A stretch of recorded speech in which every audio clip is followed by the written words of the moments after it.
पहला है statement type का क्वेश्चन है, आपको बताना है कि स्टेटमेंट सही है या गलत।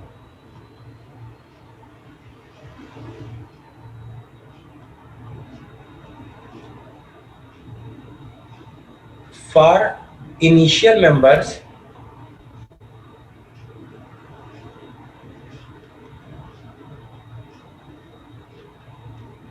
हायर ऑक्सीडेशन स्टेट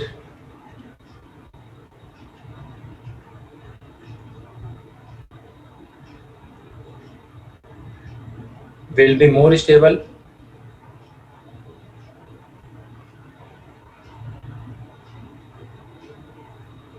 और इसी स्टेटमेंट नंबर 1 था। स्टेटमेंट नंबर 2 है for letter members lower oxidation state will be more stable।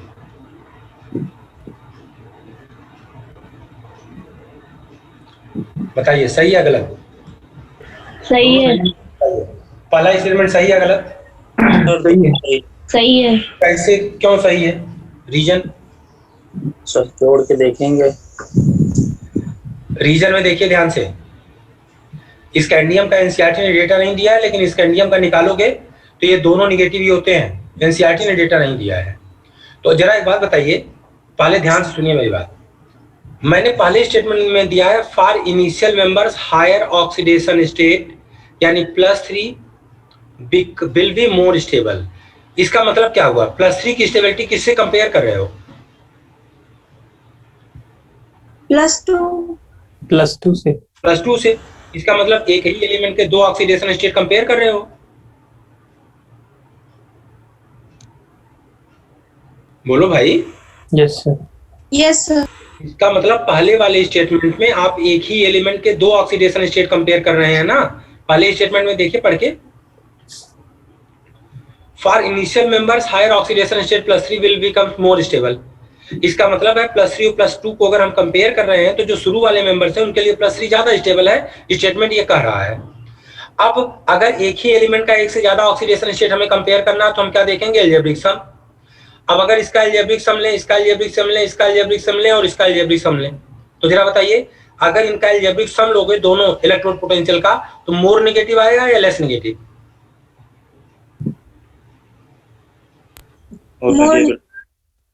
More negative starting वालों का। हाँ तो इनिशियल मेंबर ना, तो अगर Yes, मोर नेगेटिव आएगा ज्यादा स्टेबल क्या होगा? +3 या +2? +3। तो इसका मतलब हुआ ये स्टेटमेंट ट्रू या फॉल्स? ट्रू।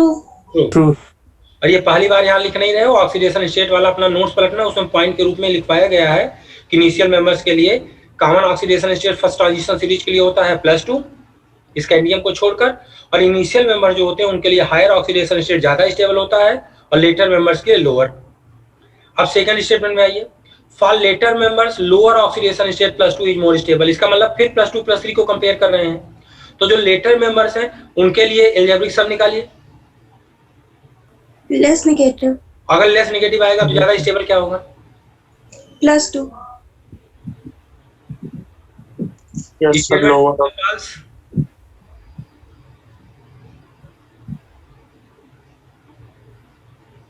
बोलो भैया।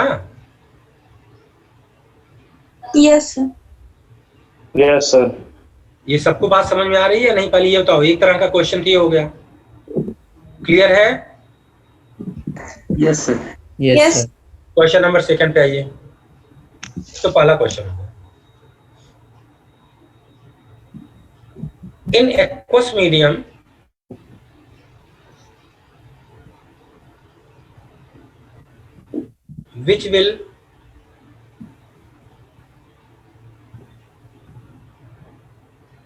which will becomes strongest oxidizing agent। पहला दिया गया है क्रोमियम +3, दूसरा दिया गया है Mn+3, तीसरा दिया गया है आयरन +3 और चौथा दिया गया है कोबाल्ट +3।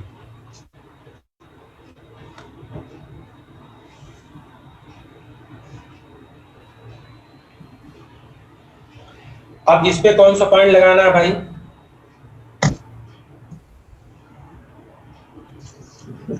ऊपर जो इम्पोर्टेंट पॉइंट आपने लिखा था, इसमें कौन सा पॉइंट लगाएंगे आप?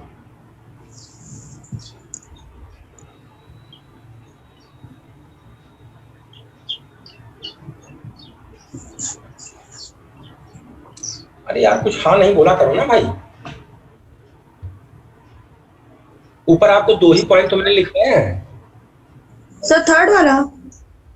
हाँ मतलब 2 पॉइंट लिखवाया है। पहला तो मान लो नॉर्मल था कि becomes less and less more, हाँ लेस एंड, जो एप्लीकेशन में 2 पॉइंट लिखवाया था नीचे, कोबाल्ट प्लस 3। तो आप पहले ये बताइए कि ये तीनों एक ही ऑक्सीडेशन स्टेट में दिए गए हैं? Yes sir. Yes sir. अगर आपसे पूछा गया है कि स्ट्रॉन्गेस्ट ऑक्सीडाइजिंग एजेंट, तो इसका मतलब कोबाल्ट इनका अपना क्या होना चाहिए? 2 में जाने की टेंडेंसी ज्यादा। इनका अपना रिडक्शन होना चाहिए। होनी चाहिए। अब अगर तीनों का ऑक्सीडेशन स्टेट सेम है, तो जरा बताओ हम चेक कर लें कि किसकी स्टेबिलिटी सबसे कम है। जिसकी स्टेबिलिटी सबसे कम है वो वापस जाएगा। अगर वो वापस जाएगा तो उसका होगा रिडक्शन एक्ट ऑक्सीडाइजिंग एजेंट। तो जरा देखिए इन सब में सबसे ज्यादा पॉजिटिव वैल्यू किसके लिए है? इसके लिए। और हम लोगों ने क्या बोला, स्टेबिलिटी ज्यादा कब होगी? जब नेगेटिव वैल्यू होगी। तो इसका मतलब जब पॉजिटिव वैल्यू होगी तो क्या होगा? Less stable. अगर पॉजिटिव वैल्यू लीस्ट स्टेबल हो जाएगी तो इसका मतलब +3 से +2 में जाने की टेंडेंसी ज्यादा होगी। अगर +3 से +2 में जाने की टेंडेंसी ज्यादा होगी, इसका रिडक्शन सबसे ज्यादा होगा, तो act as strongest oxidising agent. Yes sir.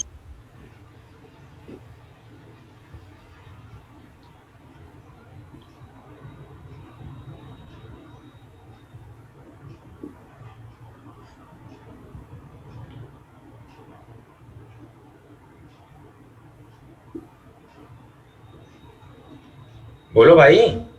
Yes sir. Yes sir. चलिए आगे। प्लस 3।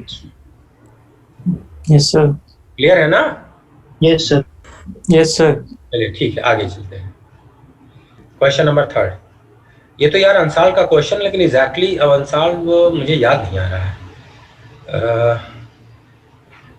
चलो अच्छा देख लेते हैं। In aqueous medium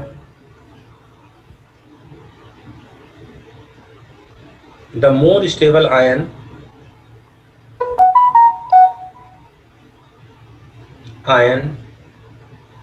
will be, पहला है क्रोमियम +3, दूसरा है क्रोमियम +2, तीसरा है आयरन +3 और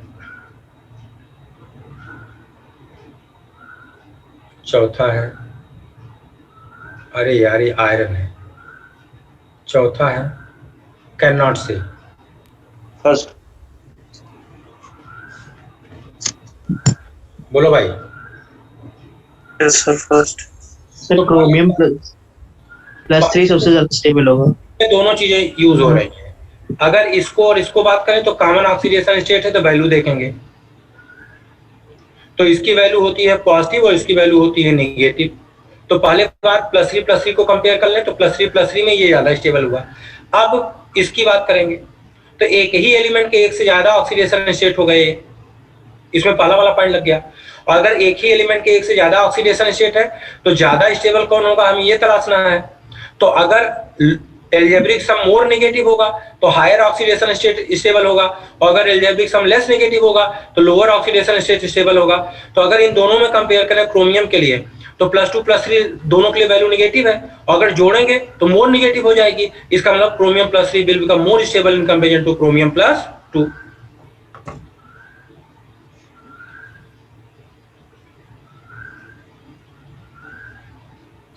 यस सर। बोलो भाई। सर इसमें Yes, sir. ऑर्डर क्या होगा?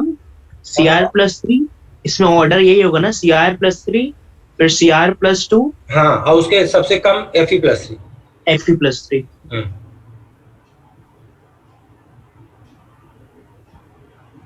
ठीक है। तो अब वैल्यू की बात करो। हमको पहले वाले की वैल्यू नहीं याद करना, हमें सिर्फ याद करना है कि as you go from scandium to zinc the value of electrode potential becomes less and less negative with the exception of manganese, Mn बेरिडियम के बराबर हो जाता है और जिंक Mn की जगह आ जाता है, पहली बात। हाँ, अब इसके बाद जब आप +3 वाले में, मतलब +3 से +2 वाले की बात करेंगे, तो आपको सिर्फ 2 चीजें दिमाग में रखनी है। क्या? एक तो, हाँ बेटा सर जैसे कि अभी इस बच्चे ने बोला कि ऑर्डर होगा, तो सर ये Cr+2 और Fe+3 को कैसे कंपेयर करेंगे? अगर एक्वस मीडियम में तो ही कंपेयर कर पाएंगे। अगर यही चीज आप ड्राई कंडीशन में ले लो तो सबसे ज्यादा स्टेबल हो जाएगा Cr+2। Yes sir. और एक्वस मीडियम में जब स्टेबिलिटी कंपेयर करते हैं तो सिर्फ देखते हैं standard electrode potential. Yes sir. अच्छा, तो अब तो पहली बात, ये फर्स्ट वाला तो बिल्कुल नहीं याद करनी है वैल्यू, आपको सिर्फ दिमाग में रखना है कि becomes less and less negative with the exception of मन एंड जन। थर्ड वाले की 2 वैल्यू आपको दिमाग में रखनी पड़ेगी, वो भी वैल्यू नहीं याद रखनी है। क्या? कि पॉजिटिव किनका किनका होता है और सबसे ज्यादा पॉजिटिव कौन होता है, और निगेटिव किनका किनका होता है और सबसे ज्यादा निगेटिव किसका होता है, बस।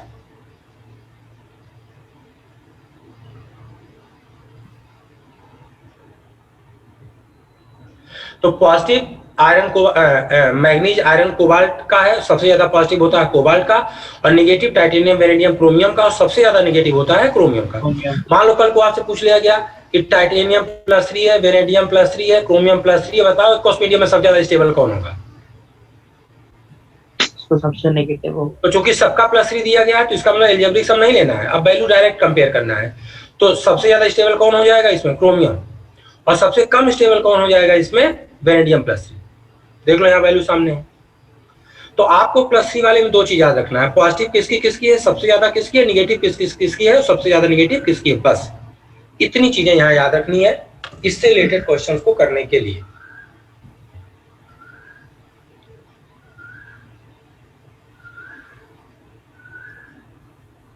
Okay, yes sir. अब आ जाइए जरा इलेक्ट्रोड पोटेंशियल, जो हम लोग एनसीईआरटी पढ़ रहे थे, इसकी ज्यादा होती है, इसकी निगेटिव होती है। तो चलो जरा पढ़ लिया जाए, हो सकता है कुछ काम वाली चीजें अपने को मिल ही जाए।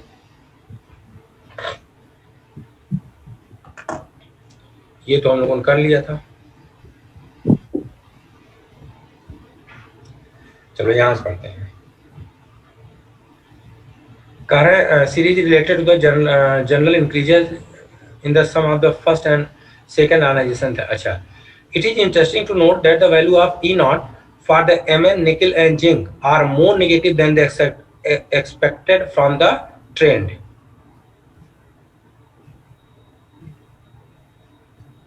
और हम लोगों को सिर्फ 2 मिला है, अदरवाइज हम देखो इस चीज को हम लोगों ने मॉडिफाई करके नोट किया है, ध्यान दो। अगर आप डेटा मैच करवाओगे तो डेटा हम लोगों ने सामने लिखा है, देखो निगेटिव निगेटिव निगेटिव होता जाता है, लेकिन एकाएक जहां ज्यादा निगेटिव हो जा रहा है वो कहां हो जा रहा है? Mn और जिंक पे। और एनसीईआरटी कर रही है निकिल को भी, शायद Mn निकिल का कहां ज्यादा निगेटिव हो रहा है यार? निकिल का less and less he negative हो रहा है ना, बल्कि सीरीज में सबसे लीस्ट निगेटिव निकिल है। एनसीईआरटी कहां से निकिल को लेके आ गई?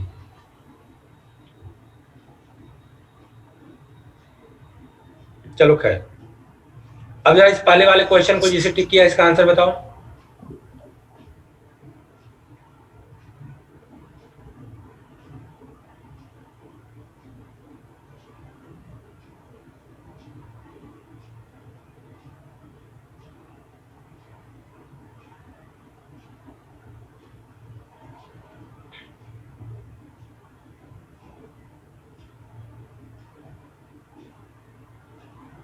सर सीआर का 3+ ज्यादा स्टेबल है, मोर नेगेटिव उसकी।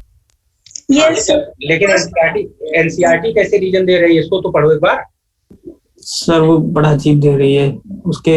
Chromium +2 is reducing as its configuration changes from D4 to D3.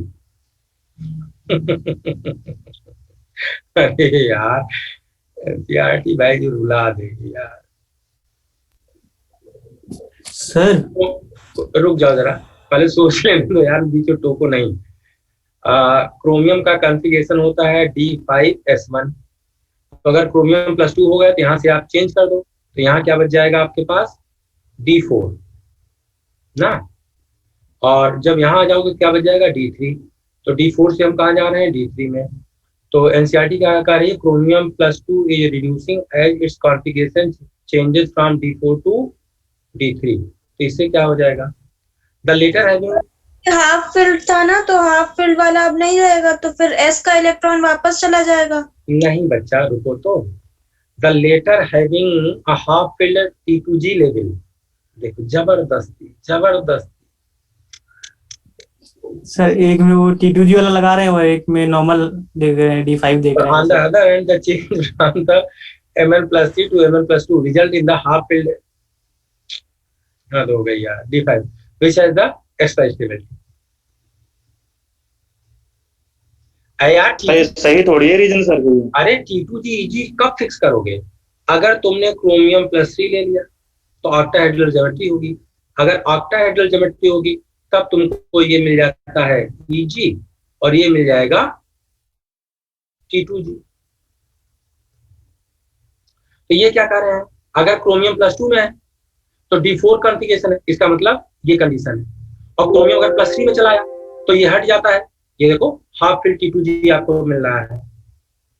लेकिन जबरदस्ती यार, कहीं कोई लॉजिक है कहीं कोई लॉजिक है।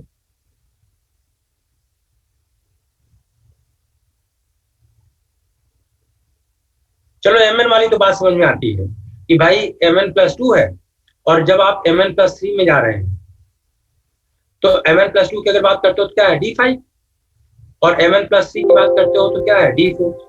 तो इसीलिए Mn+3 क्या करता है, वापस आना चाहता है, वापस ये वापस आना चाहता है। अगर ये वापस आएगा तो इसका क्या होता है, reduction act as oxidising agent. लेकिन ये क्रोमियम वाला हमको कैसे पता चला हमको T2G देखना है कि नहीं देखना है। Yes sir. अरे यार सर गैस फेज में ले रहे हैं इसलिए तो नहीं, कहीं लिखा है, सब लोग एक्वस तो लिखा नहीं है। हाँ एक्वस तो लिखा नहीं है। हाँ लेकिन इनके स्टेटमेंट को हम लोग अपने वाले से एक्सप्लेन कर सकते हैं जो अभी हम लोग पढ़ के आ रहे हैं। क्रोमियम सर अगर गैस में होता तो क्या होता सर? दोनों क्रोमियम+3 क्यों रिड्यूसिंग एजेंट होगा, क्योंकि इसका +3 ज्यादा स्टेबल होता है, +2 से +3 में जाएगा, इसका होगा oxidation act as reducing agent. Mn+3 oxidising agent क्यों होगा, क्योंकि इसका +2 ज्यादा स्टेबल होता है, तो +3 से +2 में जाएगा, इसका होगा reduction act as oxidising agent. कैसे, on the basis of value of standard electron potential. Yes sir, दोनों तरीके से हो जाएगा। तो भैया इतना करना ही है एनसीईआरटी वाला, ये कम से कम इनके एक भी एग्जाम्पल हम लोग को छोड़ने भी नहीं बच्चा। तो हम लोग तो जो पढ़ रहे हैं पढ़ ही रहे हैं, ये सारे जितने इन्होंने सॉल्व एग्जाम्पल दिए हैं लॉजिक के साथ, प्लीज एज सच इसे याद रख लेना। ये आपको पता चल जाएगा ये कैसे काम करेगा जो हम लोगों ने पढ़ा है। बाकी अगर ये क्वेश्चन के फॉर्म में आता तो हमें आंसर क्या देना है, तो ये एनसीईआरटी की ये चीजें दिमाग में रखना, बस ये ध्यान रखना। Yes sir. चलो आगे। The E0 value for the copper is positive, what is the positive reason for this, क्या रीजन था सर? हाइड्रेशन, यहाँ देखो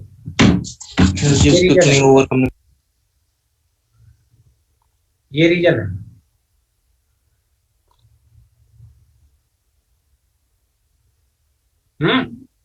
yes sir. Yes sir. Yes sir. चलिए आइए प्लस तक, अभी कुछ और दिया नीचे, यहाँ भी कुछ है। चलो इसको पढ़ लो भाई। The stability of the half filled D subcell in Mn+2 and the completely filled D10 configuration in Zinc+2 are related to their E0 values, whereas E0 values for nickel is related to the highest negative delta heat of hydration। अच्छा ये देखो, ये जो हम लोगों ने बोला था आ गया कि becomes less and less negative with the exception of Mn and Zinc ना, तो उसका सिर्फ रीजन क्या है, Mn और Zinc के लिए ऐसा क्यों हो रहा है, क्योंकि ये +2 वाली वैल्यू को हम लोगों ने कंपेयर किया था। तो Mn के केस में अगर कल को पूछ लिया जाए भाई Mn के केस में एकाएक वैल्यू निगेटिव क्यों हो जा रही है, अरे हाँ, तो हम क्या बोलेंगे, क्योंकि Mn+2 का मतलब होता है D5 extra stable electronic configuration होता है, और जिंक का मतलब होता है D10 extra stable electronic configuration होता है, इसलिए इनकी वैल्यू जगह क्या हो जाती है, मोर नेगेटिव।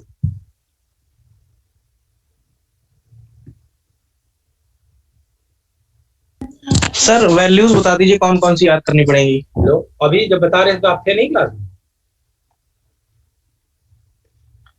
नहीं सर, मतलब वो जो वैल्यूज मतलब ना, उसकी जो कोई वैल्यू नहीं याद इलेक्ट्रोड करना पोटेंशियल की। है। ना, कोई वैल्यू नहीं। पहले के लिए आपको याद करना है कि as you go from left to right, standard electrode potential becomes less and less negative with the exception of manganese and zinc. इनके लिए लेस नेगेटिव क्यों हो जाता है? Due to half filled electronic configuration in manganese and due to full filled electronic configuration in zinc.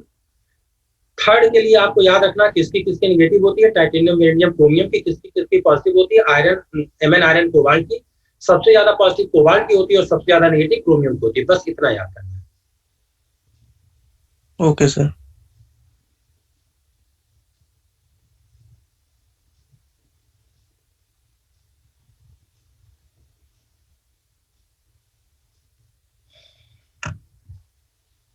बोलो भाई। Yes sir. Yes sir. Yes. चलिए आगे आते हैं।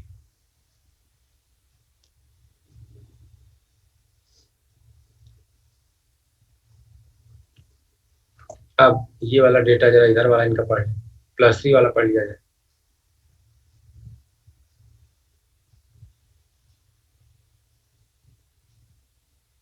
ये बस एक मिनट बेटा, आप +3 वाला जरा एक मिनट बेटा पढ़ लीजिए, बस मैं जस्ट मिल रहा हूँ।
चलिए भाई,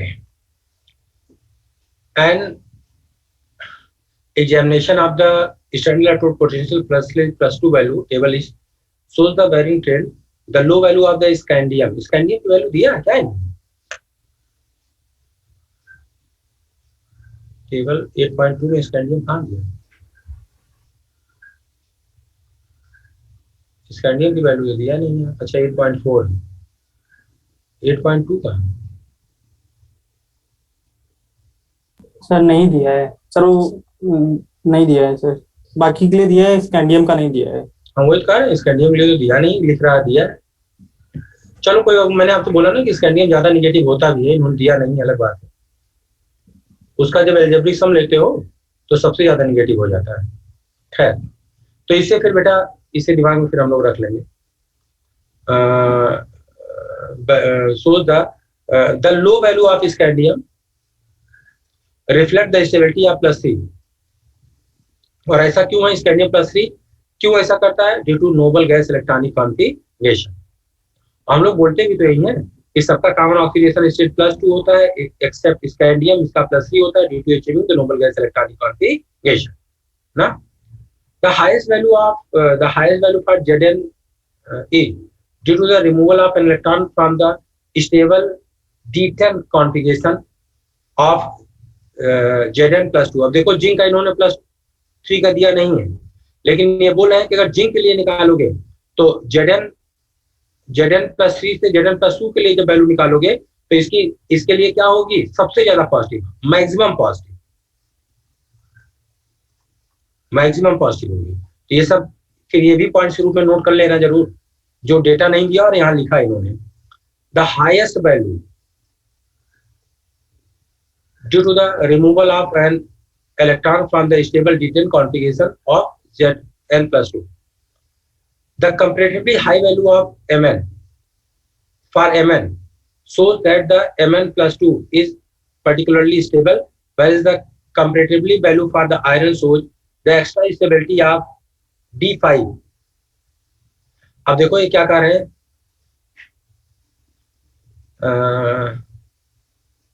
whereas comparatively low value of iron shows the extra stability of D5। ये किससे? ये सब +3 कंपेयर हो रहा है, मतलब Mn+3 आयरन +3 और जिंक +3 की बातें छोड़ दो। तो ये क्या ये Mn के लिए देखो क्या बोल रहे हैं कि हाई वैल्यू होती है, कंपैरेटिवली हाई वैल्यू Mn+3 के लिए आ जाती है। क्यों? क्योंकि +2 ज्यादा स्टेबल होता है और जब +3 में आप जाएंगे तो स्टेबिलिटी को ब्रेक करना होता है, तो एंडोथर्मिक एनर्जी और ज्यादा हो जाती है, यानी आयनाइजेशन एनर्जी और ज्यादा बढ़ गई जाती है। और आयरन के लिए बोल रहे हैं कंपैरेटिवली लो क्यों हो जाता है? क्योंकि आयरन +2 से +3 में जाते हो तो +3 में जाने पे D5 मिलता है, इसकी स्टेबिलिटी ज्यादा होती है, इसीलिए +3 Mn के लिए जितना पॉजिटिव होता है उतना ज्यादा पॉजिटिव आयरन के लिए नहीं होता है। तो ये सब रीजनिंग होगी। रीजनिंग का मतलब मान लो हम ऐसे पूछें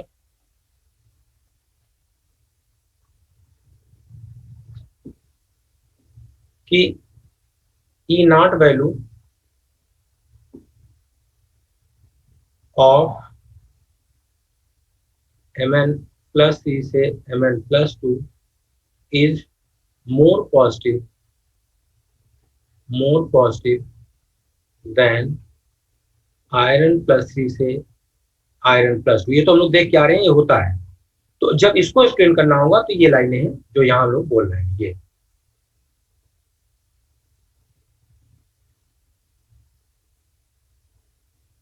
फिर कह रहे हैं the comparatively low value for vanadium is related to the stability of V2। देखो फिर T2 जी, अरे हद होती है यार, जहां जो मन में आ रहा ले रहा है।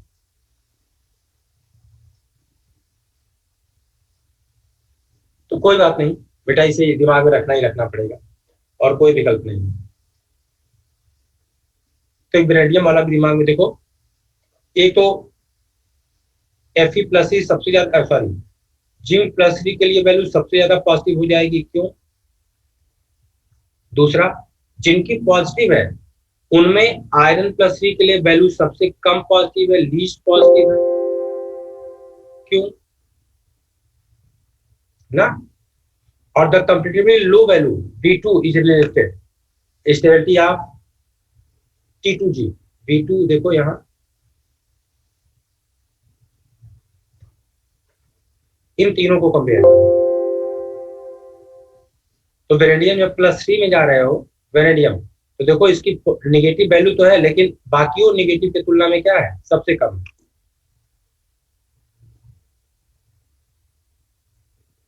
तो बेटा 3-4 पॉइंट्स हैं, इन्हें रीजनिंग के साथ साथ ये नोट करना पड़ेगा आपको।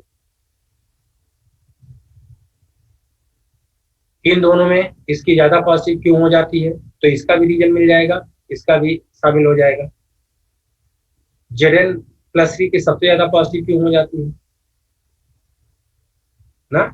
और एक T2G के फॉर्म में भी चीजें मिल ही रही हैं आपको। तो एक ये भी कि जब हम वेनेडियम की बात करते हैं तो वेनेडियम +2, देखो the comparatively low value of vanadium is related to the stability of V2। क्यों, जब V2 से V3 में जाओगे तो कह रहे हैं V2 का मतलब कॉन्फ़िगरेशन अगर इसका हम लोग लिखते तो क्या लिखते, D3S, 2 निकाल दो तो D3 बचा, और जब यहाँ चला जाओगे D2 बच जाएगा। तो ये कह रहे हैं T2G में 2 इलेक्ट्रॉन्स हाफ फील्ड T2G ले गए। हाफ फील्ड, हमें टेट्राहेड्रल बना रहे हैं क्या भाई, हाफ फील्ड कैसे है? सर मतलब पेयरिंग नहीं ना उसमें, एक एक करके 3 मरेंगे। अच्छा, V2 ज्यादा स्टेबल, ये बता रहे हैं T2G ये वैल्यू होनी क्या चाहिए थी, मतलब सबसे जो निगेटिव उनमें सबसे कम निगेटिव है। क्यों, क्योंकि जब आप D3 में होते हो तो T2G में 3 इलेक्ट्रॉन्स होते हैं। इसका मतलब है V+2 ज्यादा स्टेबल होता है, और जब V+3 में हम लोग चले जाते हैं तो यहाँ आपको मिल जाता है T2। हाँ बोलो। सर अगर T2G और EG वाला कंसेप्ट तो सर लाइगेंड में लगता है ना सर, बेटा ये T2G और EG वाला कंसेप्ट तो लाइगेंड में लगता है ना सर, कहाँ लगता है या नॉर्मल मेटल में भी लगता है? लिगेंड प्रेजेंट होगा तभी तो लगेगा सर। यार, एक्चुअली कॉम्प्लेक्स बनाना ट्रांजिशन मेटल्स की प्रॉपर्टी है। तो ट्रांजिशन मेटल अपने किसी भी ऑक्सीडेशन स्टेट में दिया गया है, तो इसका मतलब होता है आपको इसका काउंटर पार्ट या एनायनिक पार्ट भले न दिया गया हो, लेकिन इस आयन का मतलब होता है हम इसके कंपाउंड की बात कर रहे हैं। Yes sir. एनसीईआरटी से मान के चल रही है, तो जब एनसीईआरटी से मान चल रही है, कल को अगर हमें एनसीईआरटी ही फॉलो करना है और क्वेश्चन हमें इनमें से किसी लॉजिक को देना होगा, मतलब किसी क्वेश्चन का लॉजिक देना होगा, तो मजबूरी है फिर हमें यही लॉजिक देना। सर वही कर रहे हैं वो लोग सर, कॉम्प्लेक्स मान के चल रहे हैं सर, कॉम्प्लेक्स मान के चल रहे हैं, और कॉम्प्लेक्स जहाँ जो मन में आ रहा है वही एक्सप्लेन कर ले रहे हैं। Yes sir. सर लेकिन एमएन वाले में सर नहीं किया, एमएन वाले में D5 बता रहे हैं सर ये लोग। नहीं बेटा, एमएन वाले में इसलिए कर लिया ना कि T2G और EG दोनों हाफ फील्ड है। लगा के देखो ना। Yes sir. Yes sir. लगा के देखो, तो चाहे D5 को तुम डायरेक्ट बोल दो, और चाहे बोल सकते हो ना कि इसमें क्या है, T2G और EG दोनों क्या है, हाफ फील्ड। Yes sir. और सर इसमें लाइगेंड के बारे में तो कंसीडर नहीं कर रहा है, मतलब कि स्ट्रांग है या फिर वीक है। कौन मतलब एमएन वाले में अगर स्ट्रांग लाइगेंड होता तो कहाँ होता सर फिर? नहीं, अभी स्ट्रांग की बात नहीं कर रहे हैं, ये नॉर्मल बात कर रहे हैं। मतलब वीक ही लेते हैं हमेशा। हाँ, मतलब ये नॉर्मल की बात कर रहे हैं। Yes sir. सर हाँ सर मोर पॉजिटिव होने का मतलब है सर कि +3 से +2 में आसानी से जाएगा ना? हाँ, +2 में आसानी से जाएगा। तो सर V+2 में तो आसानी से जाना चाहिए, तो उसके लिए तो हाई होनी चाहिए वैल्यू। V+2 और +3 किसी के लिए भी वैल्यू देख लो, पॉजिटिव है ही नहीं, नेगेटिव है। वर्ल्ड के लिए केवल पॉजिटिव। सर जैसे लास्ट लाइन लिखा है comparatively low value for compare कर रहे हैं, वो दो को वो सारे निगेटिव को आपस में कंपेयर करके लॉजिक दे रहे हैं। देखो, ये जब ये निगेटिव वैल्यूज को कंपेयर कर रहे हैं, तो ये इन तीनों निगेटिव वैल्यूज को कंपेयर करके बता रहे हैं कि आखिर वेनेडियम के लिए औरों के तुलना में रिलेटिवली कम क्यों हो जा रहा है, तब ये लॉजिक दे रहे हैं। कल को अगर पूछ लिया गया कि वेनेडियम +2 वेनेडियम +3 में ज्यादा स्टेबल कौन है, this will be more stable. अच्छा यस सर, ठीक। कम नेगेटिव मतलब मोर पॉजिटिव हो गया ना सर, ठीक। इन एक्वस मीडियम, ये सारी कहानी एक्वस की, ध्यान रखना। ठीक सर, हो गया। चलो भैया, पंगा खत्म हुआ हम लोग का। इतनी बेटा पकाने वाली चीजें थी, अब चीजें स्मूथ है, अब पकने पकाने वाली चीजें नहीं।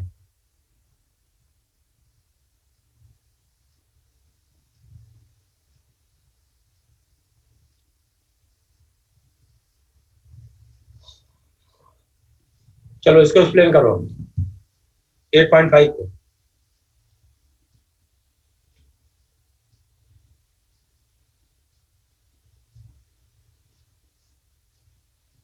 एक्सप्लेन करो।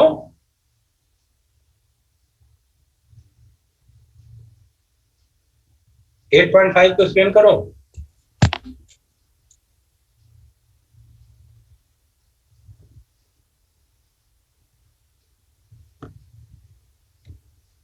अरे यार अब तो कर सकते हो ना भाई,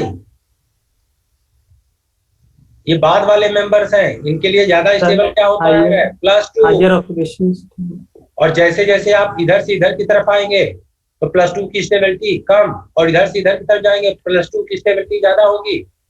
अगर +2 की स्टेबिलिटी ज्यादा होगी तो 7 से +2 में जो जितना राइट में होगा +2 में आने की टेंडेंसी उतनी ज्यादा होगी। अगर +2 में आने की टेंडेंसी उतनी ज्यादा होगी तो इसका मतलब इटसेल्फ इसका हो रहा है reduction act as powerful oxidising agent.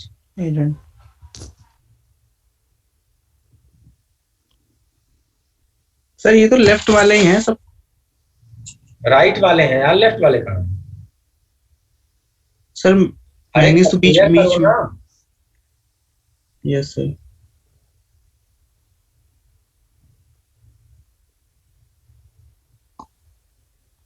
यही तो था। Yes sir. इनके लिए lower Yes, sir. Oxidation state stable थी, और इन सब के लिए Yes, सॉरी sir. हायर थी, हायर। और Yes, इन उन सब पे के higher लिए थी। लोअर ऑक्सीडेशन स्टेट स्टेबल थी। Yes sir. यस इसका सर। मतलब इधर से कोई भी अगर हायर ऑक्सीडेशन स्टेट में होगा तो लोअर में जाने की टेंडेंसी बहुत फास्ट होगी। Yes sir. अगर लोअर में जाने की टेंडेंसी बहुत फास्ट होगी तो इसका मतलब इनका रिडक्शन बहुत फास्ट होगा, तो इनकी ऑक्सीडाइजिंग पावर सबसे ज्यादा होगी। Yes sir. और इन सबका इन सबका हायर ऑक्सीडेशन स्टेट स्टेबल का मतलब हम लोगों ने क्या बोला था +3। यही तो पढ़ के आ रहे हो। Lower Yes, higher sir. का क्या मतलब लेंगे? तो अगर कोई +6 में है तो कहाँ आना चाहेगा? +3 में आएगा। इसका अपना क्या होगा रिडक्शन, लेकिन इसके तुलना में कम।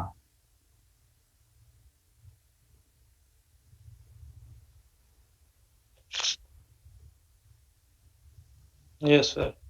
तो इस क्वेश्चन को सॉल्व करने के लिए अपने इस स्टेटमेंट से ही हम लोग काम चला लेंगे। क्या कि lower oxidation state for initial members and sorry higher oxidation state for initial member and lower oxidation state for lower members are more stable. तो इस बिहाफ पे हम देखेंगे जितना राइट में ऊपर दिया गया होगा नीचे आने की टेंडेंसी उतनी ज्यादा होगी, और जो राइट लेफ्ट में ऊपर दिया गया होगा उसकी नीचे आने की टेंडेंसी राइट वाले की तुलना में कम होगी। तो इस बिहाफ पे देखो ये भी यही लाजी दे रहे हैं। Yes sir.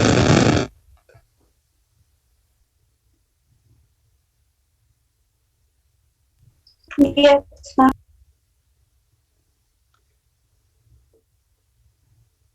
चलो भैया। अरे बाप रे, अभी और है क्या?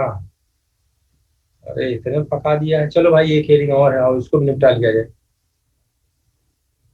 बस यही, जब तक ये खत्म हो जाए इलेक्ट्रोड पोटेंशियल उसके बाद चीजें बिल्कुल रनिंग है, स्मूथ है, तेजी से होगी। सारे पंगेबाजी यहीं तक है। चलो भैया इसको भी देख लिया जाए। Transition metals very widely, transition metals vary widely in their chemical reactivity. Many of them are sufficiently electropositive to dissolve in mineral acids, although a few are noble, that is, they are unaffected by the single acid. जितने भी Nobel होते हैं वो सब aqua regia में dissolve होते हैं, single किसी एक एसिड का इनके ऊपर कोई फर्क नहीं पड़ता, हम लोग जानते हैं। The metals of the first series, with the exception of copper, हम पढ़ के आ रहे हैं जिसके लिए पॉजिटिव होता है, are relatively more reactive and are oxidized by 1 molar H plus ion. Though the actual rate at which these metals react with oxidizing agents like hydrogen ion is sometimes slow. For example, titanium and beryllium in practice are positive to dilute non-oxidizing acids at room temperature. Sir passive है, passive. Passive है, sorry, are passive. Yes, sir. Passive. In practice are passive to dilute non-oxidizing acids at room temperature. तो देखो इसको तो यहाँ से एक point बना लेते हैं हम लोग। titanium and vanadium are passive to dilute acid not at room temperature. Copy में एक पॉइंट हम लोग नोट कर लेंगे। आपके पास बोरान है, नॉन ऑक्सीडाइजिंग एसिड से रिएक्शन करवाइए। कोई रिएक्शन होती है क्या? नहीं। लेकिन अगर इसी बोरान की आप ऑक्सीडाइजिंग एसिड से रिएक्शन करवाइए तो क्या दे रहा था? H3PO3। Yes sir. बोलो भाई। Yes sir. अभी जो हमने Yes, sir. बोरान लिया है इसको हम जनरलाइज कर सकते हैं। क्या? इस बोरान को अगर हम हटा दें तो बेटा इसको जनरलाइज करके क्या बोल सकते हैं? नॉन मेटल्स या सेमी मेटल्स। ये क्या बोल रहे हैं यहाँ? ये कह रहे हैं टाइटेनियम है या वेनेडियम है, अगर इसके रिएक्शन करवाते हो नॉन ऑक्सीडाइजिंग एसिड्स के साथ तो becomes passive.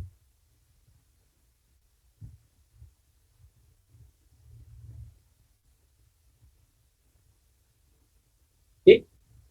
The E0 values for Mn+2 इतना indicate a decreasing tendency to form the divalent cation across the series। क्यों ऐसा हो रहा है? देखो जरा, E0 values for M+2 to M indicate a decreasing tendency to form the divalent cation across the series। इस line को पढ़ के बताओ जरा। अभी जो इलेक्ट्रोड पोटेंशियल हम लोग पढ़ के आ रहे हैं, जो एनसीईआरटी ये लिख रही है, ये बात जस्टिफाई हो रही है या नहीं?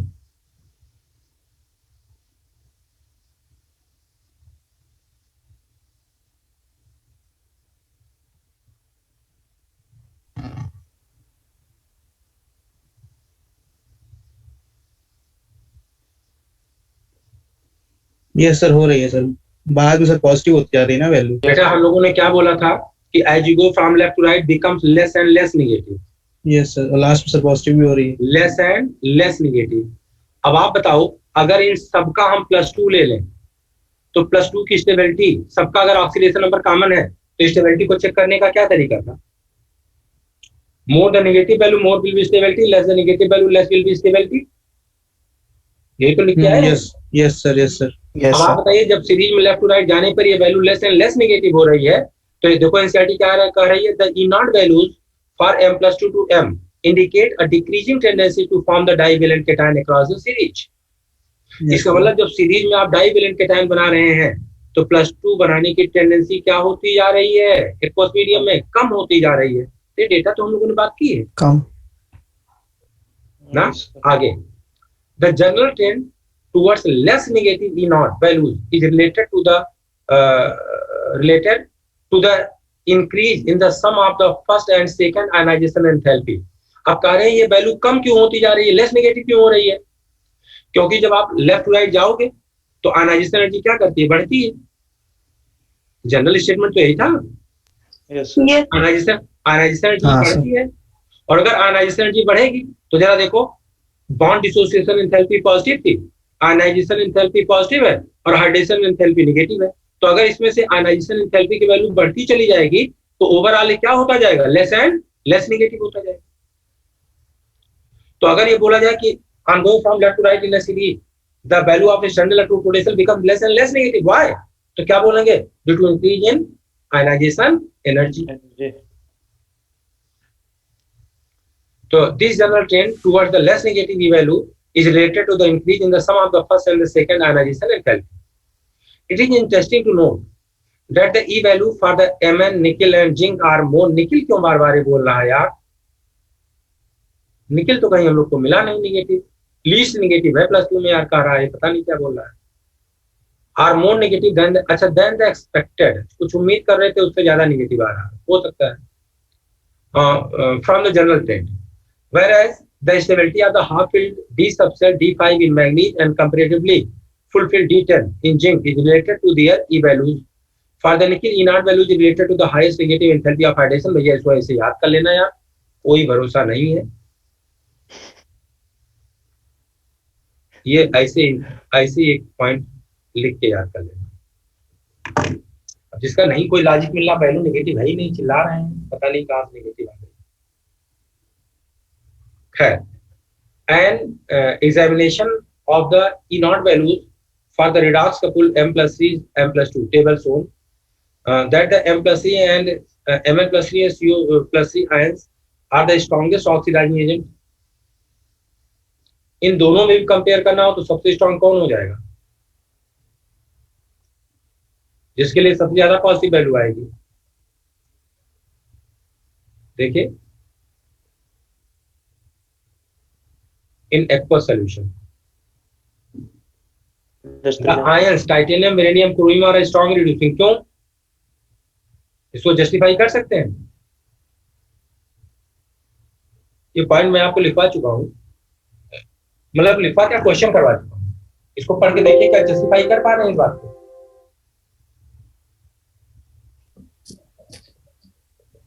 Yes sir. सर इनका हायर ऑक्सीडेशन स्टेट स्टेबल हो जाएगा ना, तो ऑक्सीडाइज करेंगे अपने आप को सर। अरे पूरा Mn और कोबाल्ट और फिर नीचे वाला सब पढ़ के बताओ।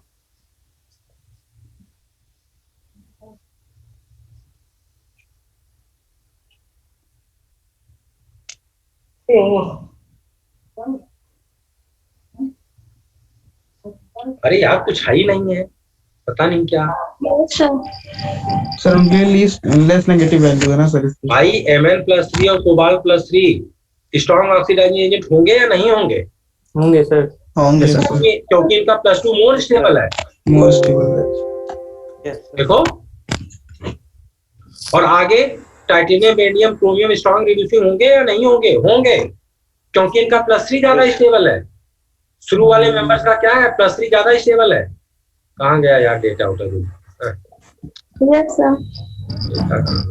ये देखो, ये तो क्वेश्चन अभी यहाँ करके आ रहे हो। देखो शुरू वाले मेंबर्स इनको देखो,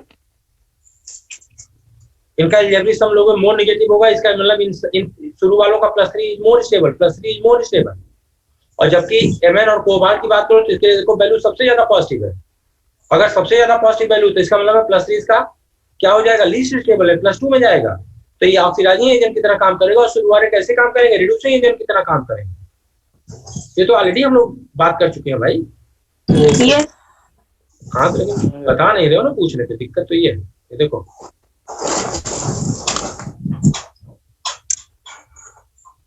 ये क्लियर हुआ ये point? Yes sir. Yes sir. चलिए आइए इनके एग्जाम्पल देखिए जरा। एग्जाम्पल को देखिए, देखिए क्या पूछ रहे हैं, क्या दिया है। एक्सप्लेन कर पाएंगे इस बात को ना? अभी तो बात करके आ रहे हैं।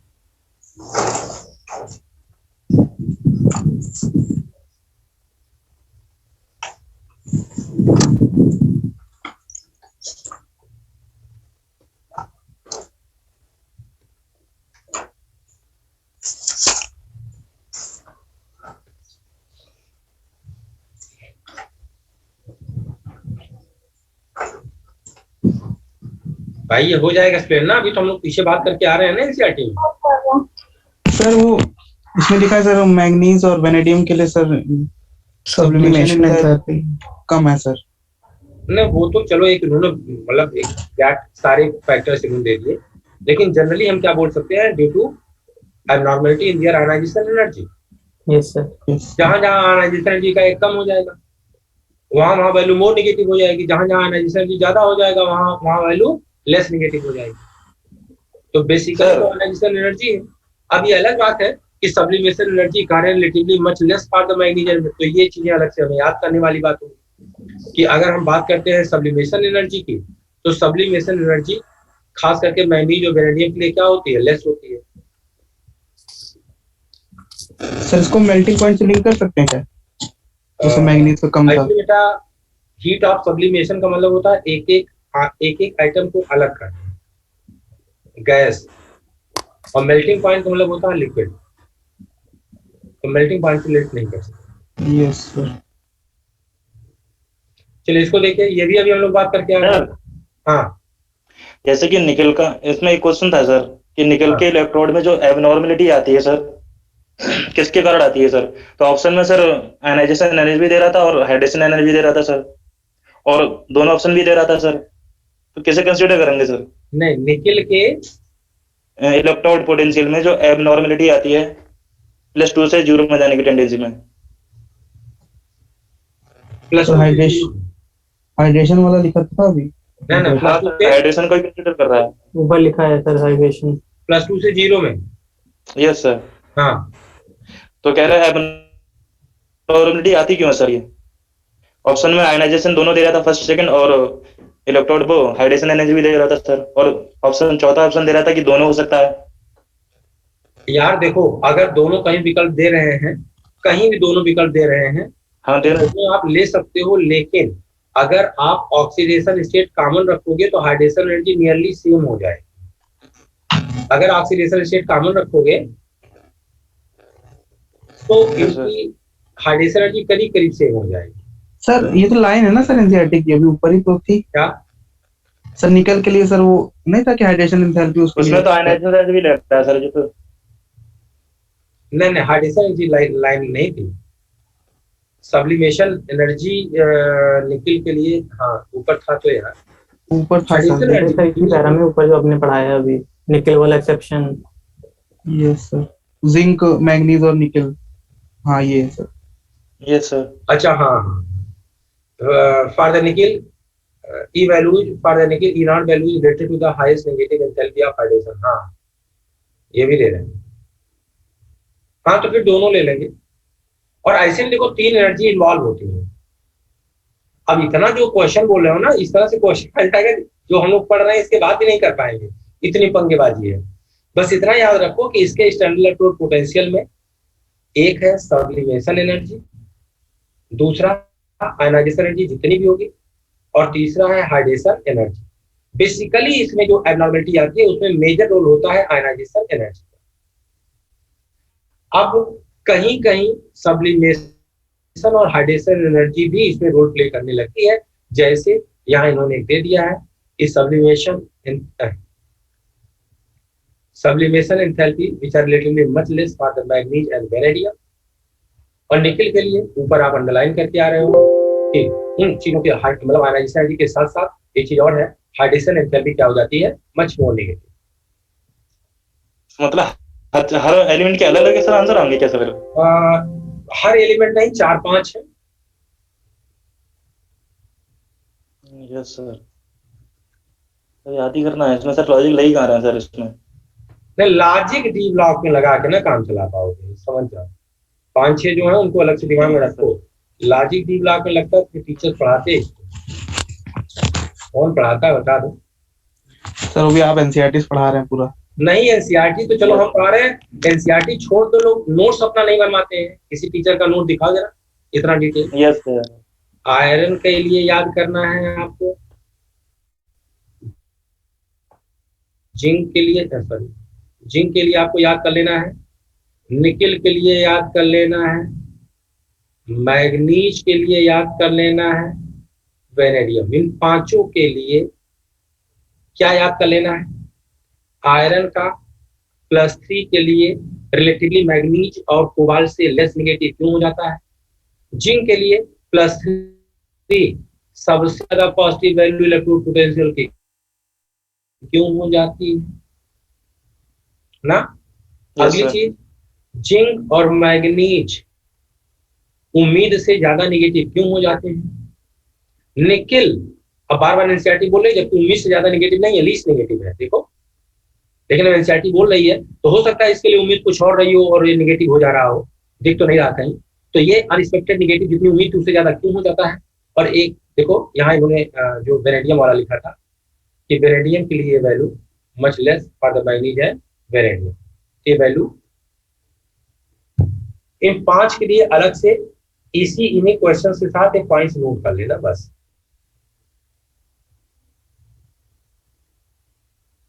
Yes sir. इतने हम लोग कर लेंगे, बहुत कर लेंगे यार। बच्चे इतना भी नहीं, तुमको लग रहा है कि इस हिसाब से एक एक लाइन की खाल निकाल करके स्टेटमेंट दिमाग में रखते होंगे बच्चे लोग? नहीं सर। सर डीएफ ब्लॉक उससे सर एफ ब्लॉक नहीं सर, बहुत कॉम्प्लिकेटेड है सर ये। Yes, sir. चलिए है एग्जाम्पल नंबर 8.7। अच्छा ये तो हो गया, तो जो मैं ऊपर लिख रहा हूँ देखो, इन्होंने यहाँ दे भी दिया है वो वाली बात, एक आयरन वाली दे दिया, क्रोमियम प्लस सी को ज्यादा स्टेबलाइज कर ज्यादा है, ये भी उन्होंने दे दिया। अब ये क्वेश्चन एक्सप्लेन हो जाएंगे। अलग बात है कि एनसीईआरटी अपना T2 GEG घुसा दे रही है और हम लोग अपना इलेक्ट्रोड पोटेंशियल से काम चला रहे हैं।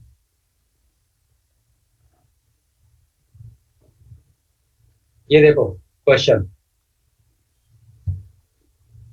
why is the highest oxidation state of a metal exhibited in its oxide or fluoride only? Stability. Multiple bond formation side. Sir, most electronegativity. पढ़ चुके हो यार, काहे से उल्टा की बातें कर रहे हो? ये सर ऑक्सीजन और क्लोरीन को मल्टीपल बॉन्ड बना लेते हैं, हाइड्रोजन एनर्जी भी सब कम होती सर है। फ्लोरीन के लिए तो सर फ्लोरीन के सब दो रीजन थे सर। हाँ, क्लोरीन ज्यादा multiple bond करता था, दो सर, एक उसका हायर द वैल्यू एक उसका सर वो लैटिस एनर्जी, एंथैल्पी, या सर लैटिस और ऑक्सीजन ज्यादा स्टेबलाइज Yes, sir. कर रहा था। Multiple bond. Sir, multiple bond. Multiple bond बना लेते हैं। Stability। चलो नीचे वाला 8.7 एक्सप्लेन करो। Yes sir.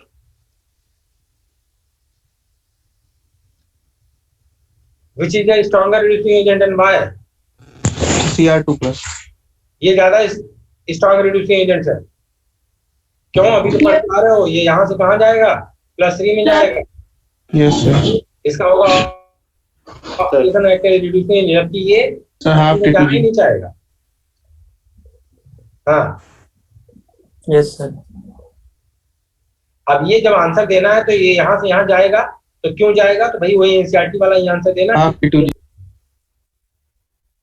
हाँ, नहीं तो हम लोग अपने लॉजिक से बता तो दे देंगे, लेकिन एनसीईआरटी नहीं, कुछ और लॉजिक लेके चल रही है, तो आंसर तो फिर उसी के टर्म में देंगे, क्या देंगे?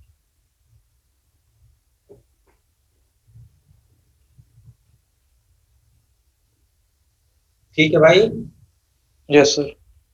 Yes, sir. चलो यार, बवाल खत्म, अब चीजें स्मूथ है और अब तेजी से होंगी। चलिए, मैग्नेटिक प्रॉपर्टी में कुछ नहीं याद करना बच्चा, ध्यान रखना है केवल एक डेटा कि अगर अनपेयर्ड इलेक्ट्रॉन एक है, तो मैग्नेटिक मोमेंट 1.75 होता है। कैलकुलेटेड 1.73, 75 को गोली मारो, 73 दिमाग में रख के चलो। और अब करना क्या है? अब करना ये है कि जो क्वेश्चन हमारे यहाँ आते हैं, जैसे जैसे एक एक इलेक्ट्रॉन बढ़ेगा तो हम मैग्नेटिक मोमेंट की वैल्यू बढ़ाते जाते हैं, नेक्स्ट फोल नंबर के आसपास ले जाते हैं। बस ध्यान क्या रखना है, पॉइंट के बाद 73 से छोटी वैल्यू नहीं होनी चाहिए। जैसे हमसे बोला गया अल्ट्रेटन 4 बताइए मैग्नेटिक मोमेंट 0.86 या 4.9, आप क्वेश्चन उठा के एग्जाम में देख लेना, आप 4.86 मान लें या 4.9 मान लें तो भी आंसर सही हो जाता है। और देख लो, ये हमने इसे ये हमारे सामने है, लेकिन आपको लग रहा होगा हम देख के बोल रहे हैं, ऐसा नहीं। किसी के लिए पूछे, बस आपको ध्यान रखना है कि दशमलव के बाद 73 सबसे छोटी वैल्यू होती है। इसके बाद जैसे जैसे इलेक्ट्रॉन बढ़ते जाएंगे तो हम 73 से आगे बढ़ते चले जाएंगे बस। तो ये जो, हाँ, कभी बहुत क्लोज आ जाए कोई डेटा, तब हम इस फार्मूले का इस्तेमाल करेंगे, अदरवाइज इस फार्मूले का इस्तेमाल कभी भी हम लोग मैग्नेटिक मोमेंट निकालने के लिए करते नहीं। तो इस मैग्नेटिक मोमेंट में कुछ नहीं बताना है, आयन से दे देते हैं। चलो एक क्वेश्चन कहो तो हम पूछ लें। ब्राउन रिंग नाइट्रेट के लिए जब आप कंफर्मेटरी टेस्ट करते हो, आप बोलते हो brown ring test for the nitrate ion, तो जो कॉम्प्लेक्स मिलता है वो कौन सा मिलता है? H2O का 5NO।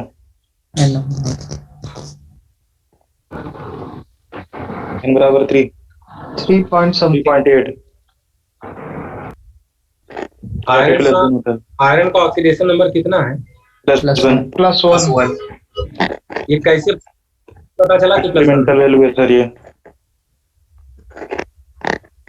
जी, एक्सपेरिमेंट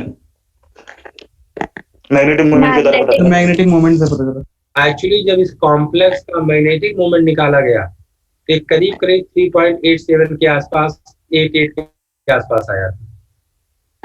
इस मैग्नेटिक मोमेंट के वैल्यू को देख के पता चला कि आयरन के पास 3 अनपेयर्ड इलेक्ट्रॉन्स होने चाहिए। अब अगर इस आयरन को हम +2 ले लें, इस आयरन को अगर हम पूरे के पूरे को +2 ले लें, तो इसका मतलब यस इलेक्ट्रॉन निकल गया। अगर यस इलेक्ट्रॉन निकल गया तो डी में कितने इलेक्ट्रॉन्स आपके पास बचे? 6। अनपेयर्ड इलेक्ट्रॉन कितने हो गए? 4। अगर आयरन को हम +1 ले लें, तो अब यस से 1 इलेक्ट्रॉन निकल गया, एक यहां बच गया, अब अनपेयर्ड इलेक्ट्रॉन हो गए 5। तो कैसे जस्टिफाई कर रहे हो यार कि ये मैग्नेटिक मोमेंट के से हमें पता चला कि इसका ऑक्सीडेशन नंबर +1 होना चाहिए? इस बात को कैसे जस्टिफाई करोगे?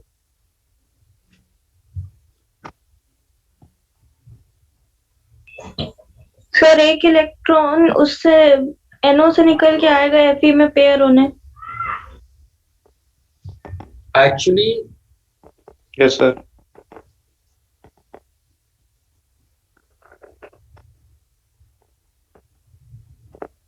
होता ये है कि फेरस सल्फेट एक्वस मीडियम में होता है, आप डाल रहे हो तो यहाँ होता है NO। तो मीडियम कैसा है? होता है +2 का मतलब क्या हो गया? D6S2।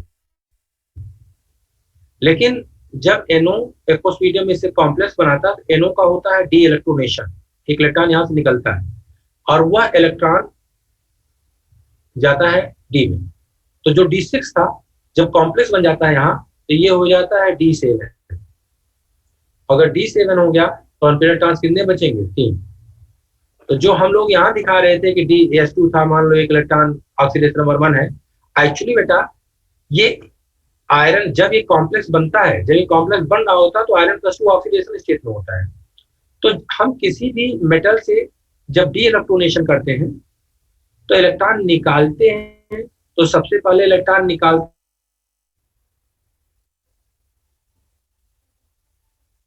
हैं S से, तो इलेक्ट्रॉन डालते हैं डी में। तो चूंकि आयरन +2 में था, इनिशियली आयरन +2 में था, इसका मतलब यहाँ तो 0 ही थी।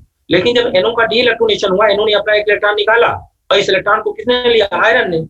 तो जब इलेक्ट्रॉन डालना होगा तो हम S में नहीं डी में डालेंगे, और जब डी डालते हैं तो डी क्या हो गया? 6 से 7, और अब 3 अनपेयर्ड इलेक्ट्रॉन्स बच गए और इसीलिए मैग्नेटिक मोमेंट आ गया था करीब करीब 3.87। तो वैल्यू ऑफ मैग्नेटिक मोमेंट से प्लस। तो इसमें और कुछ बताने जैसा है नहीं, तो बकवास की बात है। अब इन सब क्वेश्चन को दम है, देखो 25 दे रहे हैं, मैग्नीज का है, मैग्नीज का +2 निकाल दोगे, D5 बचेगा, D5 बचेगा 5.9। Formation of coloured ion. अब इसमें 2 चीजें हैं वो आप पढ़ चुके हो, सिर्फ मुझे बता दो। ट्रांजिशन मेटल और उनके कंपाउंड्स कलर्ड होते हैं। कलर के 2 रीजन होते हैं, कौन कौन से? Charge transfer, DD transition. Charge transfer और DD ट्रांजिशन। चार्ज ट्रांसफर कब होगा?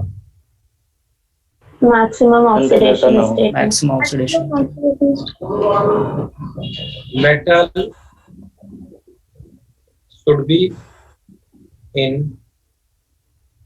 maximum oxidation state and colored.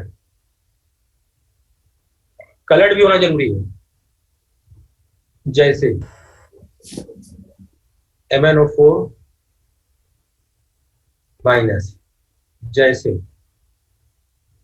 Cr2O7 -2, जैसे CrO4 माइनस, जैसे Cr2, बस अच्छा केवल यही देना था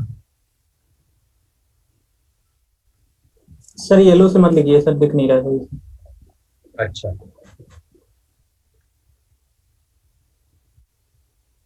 MnO4 minus, Cr2O7 -2, CrO4 minus, chromium +2। ये सब कहाँ है देखो, तो सॉरी यार, तो क्रोमियम +3 यहाँ कहाँ से किया गया? ये देखो हाईएस्ट ऑक्सीडेशन स्टेट में ये लोग कलर्ड होंगे, तो कलर का रीजन क्या होगा? Charge transfer. कहाँ से कहाँ? ligand to metal. हाँ, from L to M.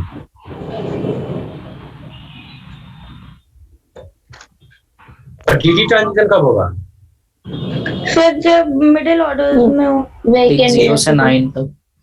If number of electrons in the subcell ranges from 1 to 9, मतलब कॉन्फ़िगरेशन D1 से लेके क्या होगा 9. अगर ऐसा है तो क्या होगा DD ट्रांजिशन. जैसे MnO4-2, जैसे Cr2SO4 का होल थ्राइस. ये सारे के सारे इनमें कलर क्यों होगा? Due to DD transition. मतलब D का कॉन्फ़िगरेशन क्या होना चाहिए? 1 to 9. अगर मान लीजिए कॉपर प्लस है तो बताओ कलर होगा नहीं?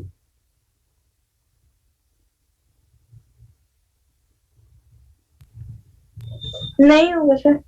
ना तो DD ट्रांजिशन संभव है, नहीं ना होगा तो सर. चार्ज ट्रांसफर संभव है. Zn+2, ना तो DD ट्रांजिशन संभव, ना तो चार्ज ट्रांसफर संभव है. Yes sir. तो D1 से 9 DD transition. D0 may be colored or colorless, but if colored then charge transfer. और D10 will always colorless. तो अगर मैक्सिमम ऑक्सीडेशन स्टेट में होगा तो इट मे बी कलर्ड और कलरलेस, दोनों हो सकता है. बट इफ कलर्ड, अगर ये कलर्ड हुआ तो कलर होगा D to DD ट्रांजिशन. देख लीजिए यहां इन्होंने देखो बेटा दे रखा है स्कैंडियम+3 कलरलेस. क्यों? हाईएस्ट ऑक्सीडेशन स्टेट में D0 है. अब रेजोनेंस की कंडीशन अगर नहीं बनेगी, चार्ज ट्रांसफर की कंडीशन नहीं बनेगी, तो हमने क्या बोला? हाईएस्ट ऑक्सीडेशन स्टेट में हो और कलर्ड हो तो बोलते हैं D to DD ट्रांजिशन. टाइटेनियम+4 में कलरलेस, लेकिन टाइटेनियम+3 में देखो एक अनपेड इलेक्ट्रॉन होगा.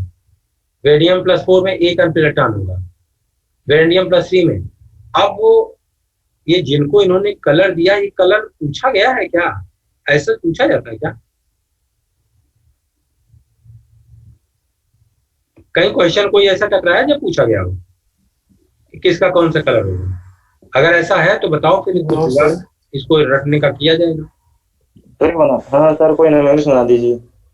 अरे जरूरत हो तब यार, काहे का मतलब बेवजह दिमाग में कबाड़ भरोगे यार. कलर्ड है कि नहीं ये पूछा गया है, कलर नहीं पूछा गया है. हाँ तो फिर वो तो हम लोग का इसी से आ जाएगा, कलर है कि नहीं है, तो बात वही रहेगी.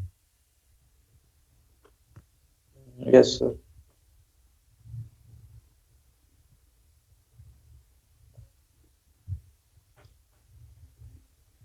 और ये बढ़िया सर फिर. चलिए कलर्स भी सर. हाँ बेटा. सर कलर्स भी सर कई सारों के एक ही हैं सर. तो हाँ वो तो कह रहे हैं. Formation of complex. आप बताइए, कॉम्प्लेक्स हम लोग डिटेल पढ़ चुके हैं. ट्रांजिशन मेटल में कॉम्प्लेक्स फॉर्मेशन की टेंडेंसी क्यों होती है? Variable oxidation state. Variable oxidation. बहुत Yes, सही sir. बेटा, बहुत सही. सर लोन पे एनर्जी डिफरेंस क्या है सर? यहाँ लो. चार्ज अपन देसी सर वेकेंट डी है ना सर. तो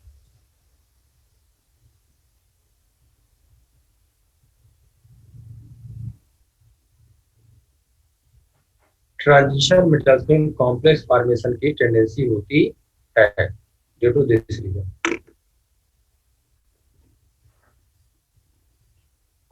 कंपैरेटिवली स्मॉल साइज होती है और इसीलिए कह सकते हो सरफेस चार्ज डेंसिटी ज्यादा हो जाती है और एप्रोप्रिएट एनर्जी के वेकेंट डी ऑर्बिटल्स अवेलेबल होते हैं. इसीलिए इन लोगों में कॉम्प्लेक्स फॉर्मेशन की टेंडेंसी ज्यादा होती है. तो बोलेंगे comparatively smaller size, greater surface charge density and presence of vacant d orbitals of appropriate energy for bond formation. So transition metals have unique tendency to form the complex H. चलिए, catalytic properties. बेटा जी, इनमें catalytic property दो reason से होती है। अगर सीधे सीधे पूछा गया कि भाई ये कैटालिटिक प्रॉपर्टी क्यों शो करते हैं, तो दो चीजें हैं, एक वेरिएबल ऑक्सीडेशन स्टेट और दूसरा रीजन होता है unique tendency of adsorption. So transition metal shows catalytic property. तो आप जरा तलाश लो कहाँ दिया गया है ये। The transition between their compounds known for the catalytic activity. The activity is described for their ability to the multiple oxidation state. Ability to adopt the multiple oxidation state.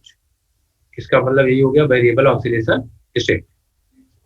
जैसे बेरेडियम का इस्तेमाल करते हैं कॉन्टैक्ट प्रोसेस में, finally divided iron हैवर्स process में करते हैं। निकल का इस्तेमाल करते हैं हाइड्रोजनेशन में। और अगला है catalyst at a solid surface involve in formation of the bond between the reactant molecule and atom of the surface of the catalyst. First row transition metals utilizes 3d and 4s electrons for bonding.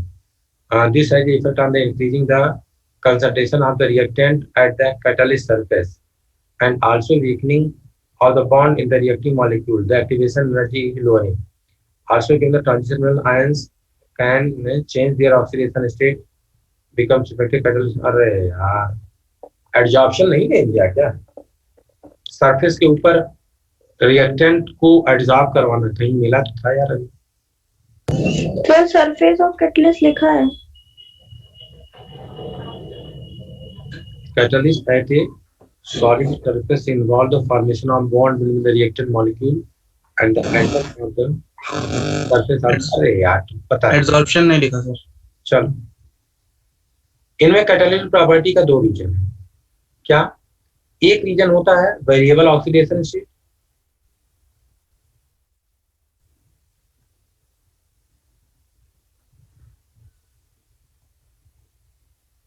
और दूसरा reason होता है unique tendency of adsorption. जब adsorption ये करते हैं तो actually reactor की एक्टिवेशन एनर्जी को लोअर कर देते हैं। इसका एग्जांपल, सबसे बेहतर एग्जांपल होता है इसका SO2 से, जब आप B2O5 का इस्तेमाल करके SO3 बनाते हैं। और इसका सबसे बेहतर एग्जांपल है रेडी निकल एंड सो ऑन। तो कहीं एक था तो यार एक्टिवेशन एनर्जी, हाँ ये है तो कुछ। This has the effect of increasing the concentration of the reactant at the catalyst surface. Adsorption surface पे तो करेंगे ये, and also weakening of the bond in the reacting molecule, the activation energy lowering. ये जब adsorption करते हैं तो adsorption exothermic process का होता है, निकलने वाली एनर्जी मॉलिक्यूल्स को, रिएक्टिव मॉलिक्यूल्स को मिल जाती है। तो चाहे कहा दो कि उनके पास एनर्जी बढ़ गई जो थ्रेशोल्ड एनर्जी उसे क्रॉस करने के लिए, और चाहे कहा दो कि एक्टिवेशन एनर्जी क्या ही कर देते हैं, कम कर देते हैं। कैसे कम करते हैं? रिएक्टेंट की एनर्जी को बढ़ा करके।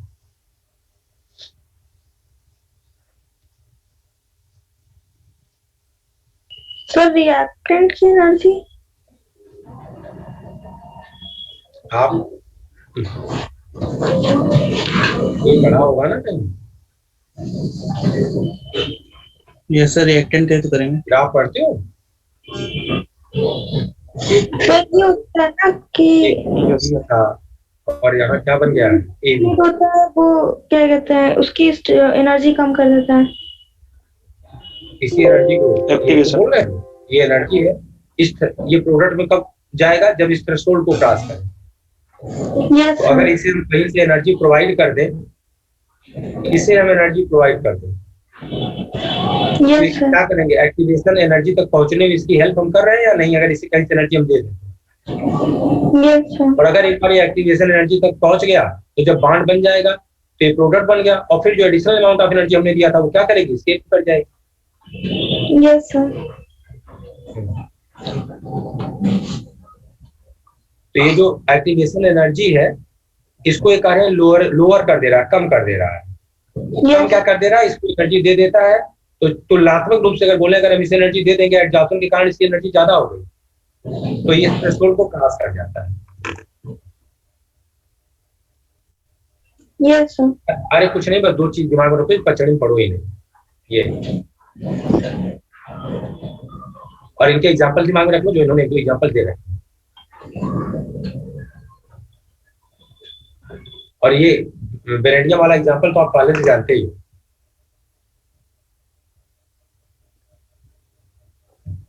चलो, फॉर्मेशन ऑफ इंटरस्टिशियल कंपाउंड्स। अब इसमें मुझे बताना नहीं, मुझे आपसे पूछना है, जो नहीं बता पाओगे वो मैं बता दूंगा।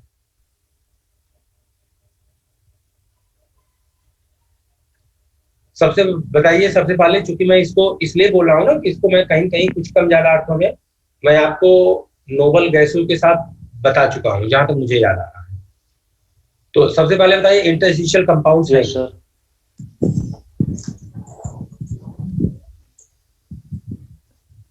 बोलो भाई, डेफिनेशन क्या है इंटरस्टिशियल कंपाउंड की?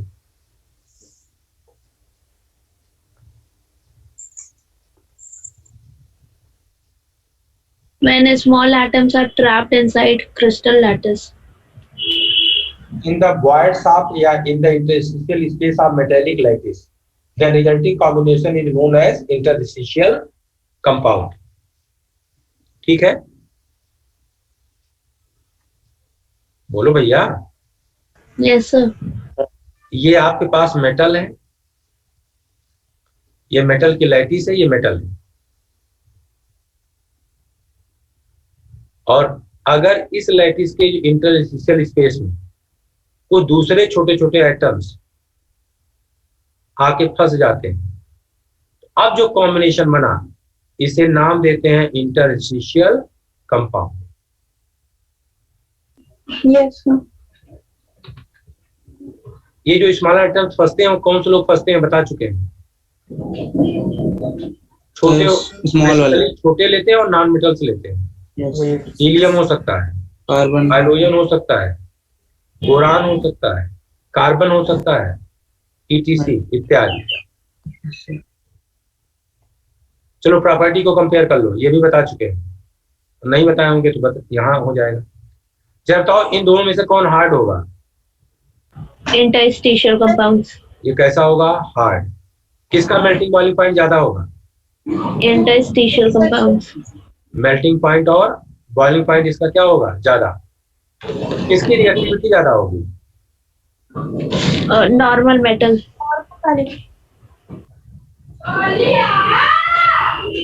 इलेक्ट्रिकल कंडक्टिविटी किसकी ज्यादा होगी? दोनों। Both are good conductor of electricity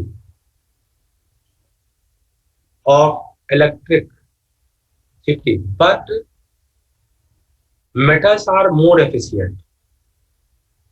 Metals are more efficient than the interstitial compound. आप बताओ इंटरस्टिशियल कंपाउंड की रिएक्टिविटी मेटल्स के तुलना में कम क्यों हो जाती है?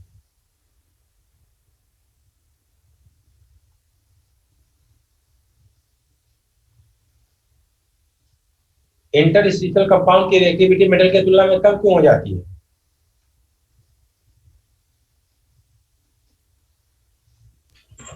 सर मेटल का जो मतलब सरफेस एरिया होगा वो हाँ, लेसर एक्सपोज सरफेस एरिया। भाई ये इंटरस्टिशियल कंपाउंड अगर दूसरे किसी केमिकल के कांटेक्ट में आप इसे ले आएंगे तो जरा देखो, ये एरिया मेटल की तो कवर्ड है ना, तो ये एरिया तो दूसरा वाला केमिकल इस एरिया को टच ही नहीं कर पाएगा मेटल को, तो लेसर एक्सपोज सरफेस एरिया केवल इतनी बच रही है, और जबकि मेटल की तुलना में पूरी सरफेस एरिया एक्सपोज है। देखो, तो अगर ग्रेटर द सरफेस एरिया होगी दूसरे किसी रिएक्टेंट के कांटेक्ट में तो रिएक्टिविटी क्या हो जाएगी? ज्यादा हो जाएगी। तो इसमें तो दे रहा है रिटेन। क्या दे रहे हैं? Retain metallic conductivity. अरे वहां तो लो, तो हम क्या लिख रहे हैं? हम भी तो ये लिख रहे हैं बोथ आर गुड कंडक्टर। मतलब बराबर नहीं होगी दोनों की? नहीं, रिएक्टिविटी की बात कर रहे थे अभी हम। अच्छा सर, ओके सर। चलिए आइए पढ़ लेते हैं। बताइए पीरियोडिक टेबल में हाइड्राइड गैप कहाँ बनता है? 7, 8, 9 और ग्रुप 6 में सिर्फ क्रोमियम। हाँ, आप बताइए interstitial compounds law of chemical combination को फॉलो करते हैं कि नहीं? नहीं करते। No. नहीं सर।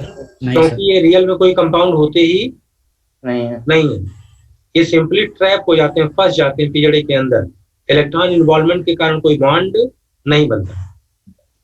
आप बताइए इंटरस्टिशियल हाइड्राइड को क्या हम हाइड्रोजन के स्टोरेज मीडिया की तरह इस्तेमाल करते हैं क्या?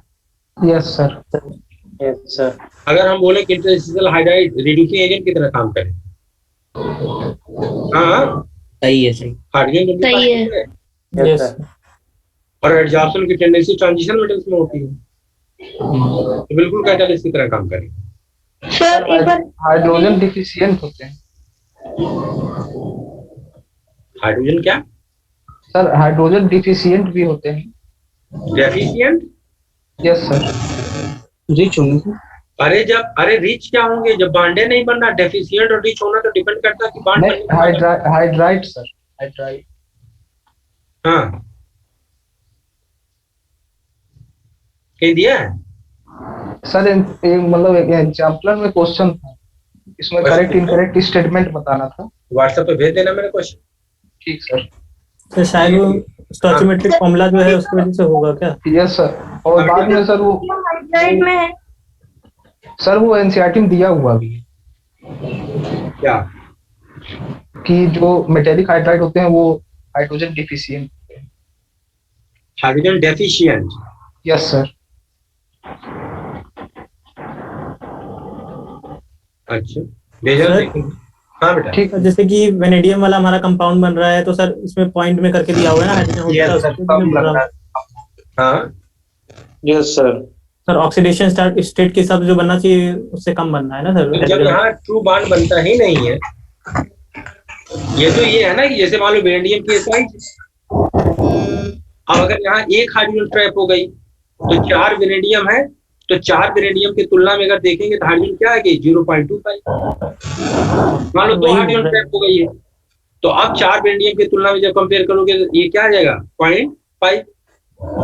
तो लॉ ऑफ डेफिनेट प्रोपोर्शन को फॉलो नहीं करती। जितनी बार इनको बनाओगे वेनेडियम के हाइड्राइड्स उतनी बार अलग अलग बनेंगे। ये डिपेंड करता है कि किस फिजिकल स्टेट तो ऑक्सीडेशन नंबर 0 होगी सर क्या इसमें? एग्जांपल दिए सर। ऑक्सीडेशन नंबर 0 होगा ही होगा, यस सर। बांड ही नहीं बनता। चलो भी पढ़ते हो सकता है एनसीईआरटी में थोड़ा सा ही दिया हो सकता है, इसमें कुछ दिया भी हो उसने। Interstitial compounds are those which are formed when small atoms, देखो like hydrogen carbon nitrogen are trapped inside the crystal lattice of metal. अभी तो डेफिनेशन में यही बोला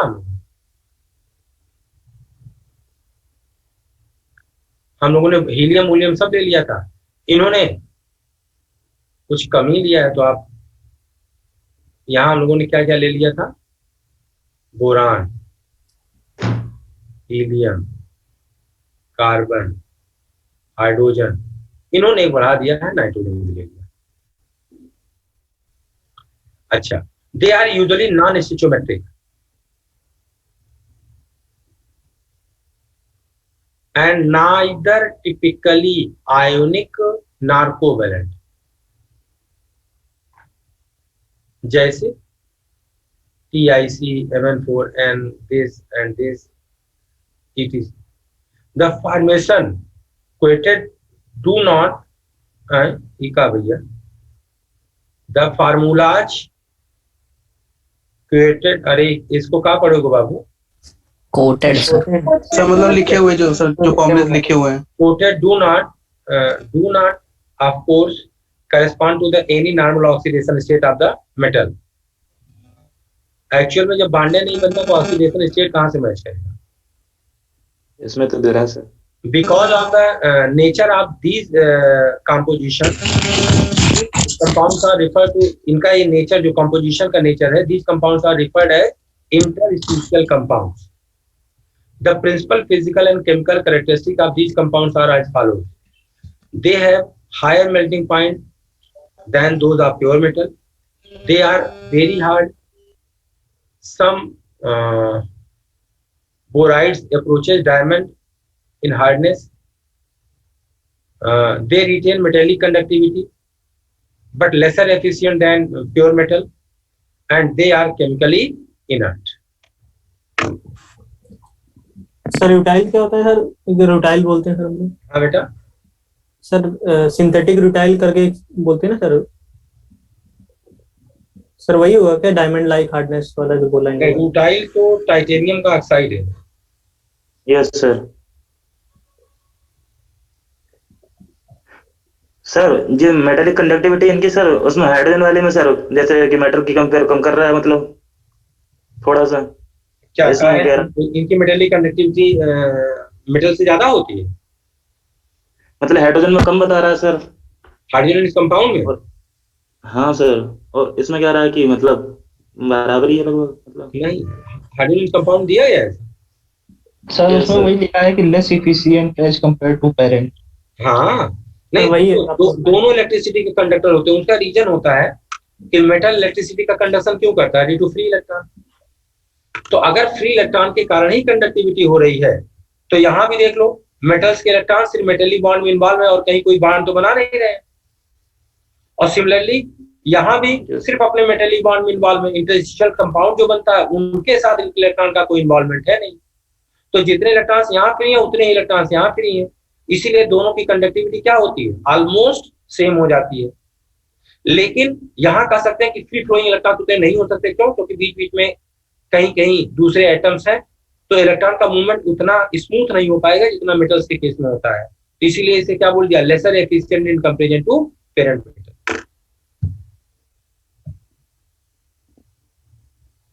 यस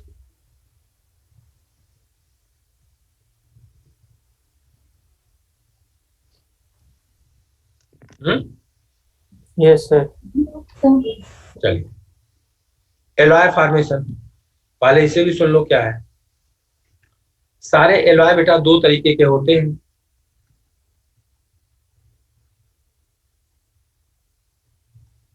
सबसे पहली बात है, एलॉयज क्या होते हैं, ट्रू सॉल्यूशन के एग्जांपल होते हैं। Example of true solution.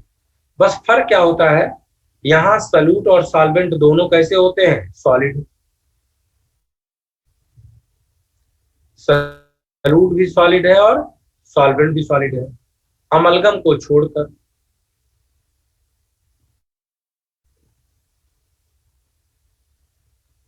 Amalgam को छोड़कर जहां सॉल्यूट सॉलिड होता है लेकिन सॉल्वेंट क्या होता है, सेमी सॉलिड या लिक्विड, मरकरी होता है। तो जब ये बोल रहे हो तो यही क्वेश्चन और बन जाएगा कि कौन कौन से लोग अमलगम नहीं, क्या सारे मेटल्स अमलगम बनाते हैं क्या?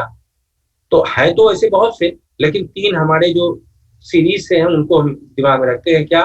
आयरन, कोबाल्ट और निकेल, जो फर्स्ट ट्रांजिशन। हाँ हाँ, डज नॉट फॉर्म अमलगम।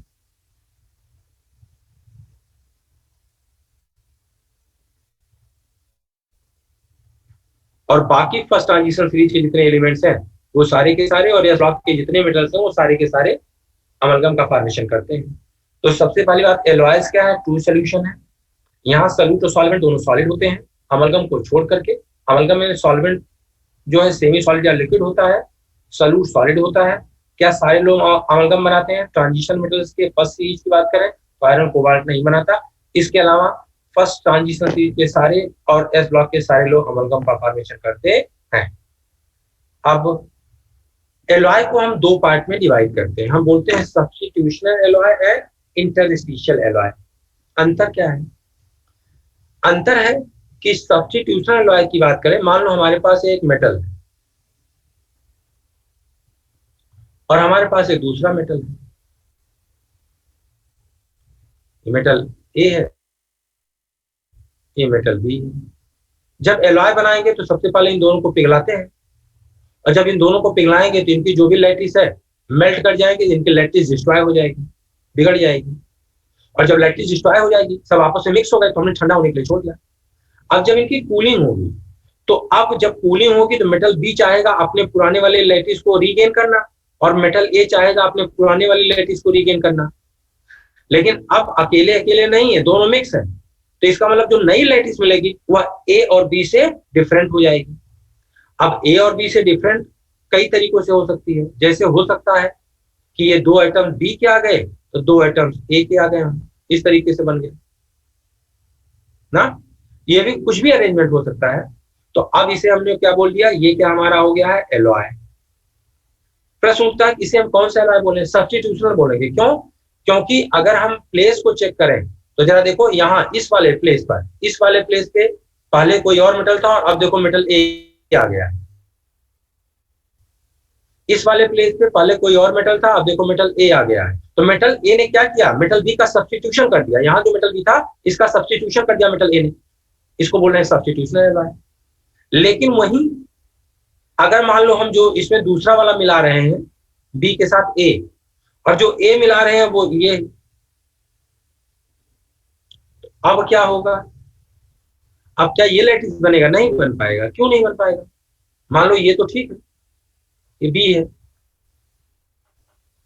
लेकिन अब ए क्या होगा? ये यहाँ बीच में लटकेगा तो है ही नहीं आके कि ये यहाँ लटका रहेगा। साइज बहुत छोटी है ना। तो अब इसमें क्या होगा? इसमें होगा कि ए कहाँ चला आएगा? बीच में, और बाहर से बी वाला अपनी जगह को रीगेन कर लेगा, ये बी वाला। तो अब जो दूसरा आपने मिलाया था उसने सब्स्टिट्यूशन नहीं किया, वो कहाँ चला गया? इंटरस्टिशियल स्पेस में। इसे इस तरह के एलॉय को नाम देते हैं इंटरस्टिशियल एलॉय। और जहां जिन मेटल को आपस में मिलाते हो उनकी साइज नियरली इक्वल होती है, सेम होती है, तो वो एक दूसरे का रिप्लेसमेंट करते हैं लैटिस से, तो उसे नाम देते हैं सब्स्टिट्यूशनल एलॉय। और इंटरस्टिशियल एलॉय का सबसे बेहतर कॉमन एग्जांपल है इसकी, जहां कार्बन ट्रैप होता है आयरन के इंटरस्टिशियल वायर्स। देखो एलॉय फॉर्मेशन देखो। और जिंक इसको स्टील को छोड़ दो तो बाकी जितने एलॉय पढ़ते हो, gun metal, tin, solder, brass, bronze, ये सारे के सारे सब्स्टिट्यूशनल एलॉय है। चलो और देखा जाए। N alloy is a blend of metals prepared by mixing the components. Alloy may be homogeneous solid solution in which the atoms of one metal are distributed randomly among the atoms of the other. Such alloy is formed by atoms with metallic radii that are within about 15% of each other. इसका मतलब क्या sir?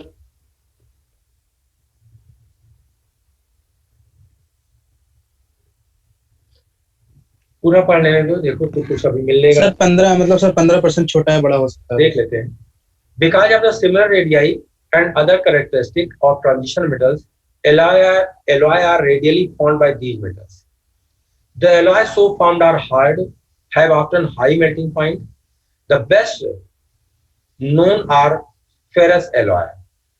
Chromium, vanadium, tungsten, molybdenum, and manganese are used for the production of variety of steel and stainless steel.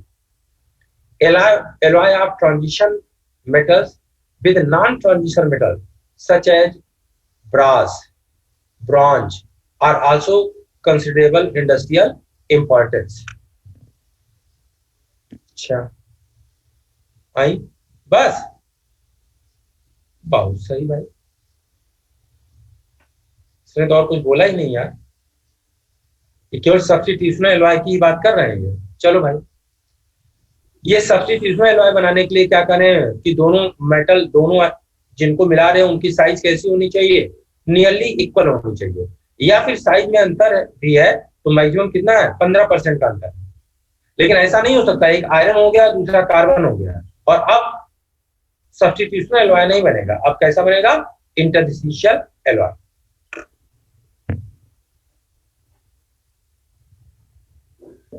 Sir हाँ sir, वो बस alloy हम लोग को इतने ही याद करने हैं जो 2-3 दिए हुए हैं इसमें।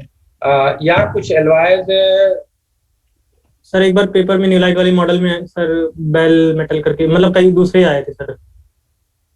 अब अगर तुम चाहो तो मैं सर जो कॉमनली आते हो सर पेपर में, वो चाहे लिखवा दीजिए अगर अलग से।